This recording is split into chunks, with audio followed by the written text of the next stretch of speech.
Haiwezekani nchi yetu ikawa kila siku inachafuliwa tu kimataifa. Kwa muda mfupi tu meli 5 zimeshashikwa, zinapeperusha bendera na wanatumiaga mameli yaliyochakaa ili kusudi hata yakichukuliwa kule wayataifishe, they don't care, lakini yana bendera ya Tanzania. It can't be. Kuanzia leo hakuna kutoa leseni kwenye meli yoyote mpaka swala hili litakapokuwa soft. Sitisho hili la kusajili meli lilitolewa na Rais Magufuli Januari 19, 2018. Hii ni baada ya meli zilizosajiliwa kukutwa zikisafirisha vilipuzi pamoja na madawa ya kulevya.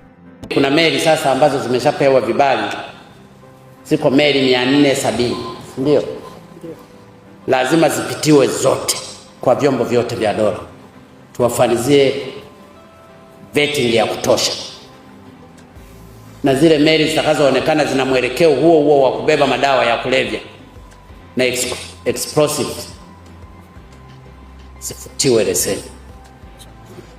Habari ya meli zilizosajiliwa kwa bendera ya Tanzania kukamatwa katika mazingira tata zimeendelea kusikika. Aprili 2025, Iran ilieleza kukamata meli 2 za mafuta, Sirenja na Salama, kwa kubeba mafuta ya magendo. Lakini pia Oktoba 26, 2025, polisi Hispania walikamata meli yenye usajili wa Tanzania ikiwa imebeba tani 4 za cocaine. Mnamo Februari 19, 2026, jeshi la El Salvador lilitangaza kukamata meli iliyosajiliwa na Tanzania ikiwa imebeba tani 6.6 za cocaine. Serikali imetoa ufafanuzi juu ya meli hii. Meli iliyokamatwa kule El Salvador.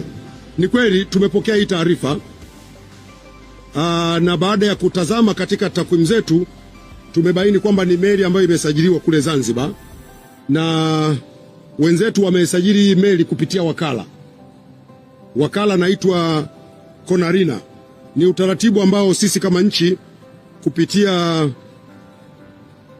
kwenye shirika lile la meli duniani sisi ni wanachama. Kwa wenzetu Zanzibar walisajili hii meli kupitia kwa wakala. Changamoto ya meli zilizosajiliwa kwa bendera ya Tanzania kukutwa katika mazingira ya kihalifu imesababisha usajili wa Tanzania kuwekewa alama mbaya na mashirika mbalimbali ya udhibiti wa bahari. Shirika linalosimamia udhibiti eneo la Ulaya, Paris MOU, imeziweka meli zilizosajiliwa Tanzania kuwa katika hali ya hatari sana, ikiwa kati ya nchi 3 zilizowekwa katika hali hiyo. Pia shirika lingine la Tokyo MOU, likihusisha zaidi ya nchi 20 katika eneo la Asia Pacific, nalo limeweka alama ya hatari katika meli zinazosajiliwa kwa bendera ya Tanzania.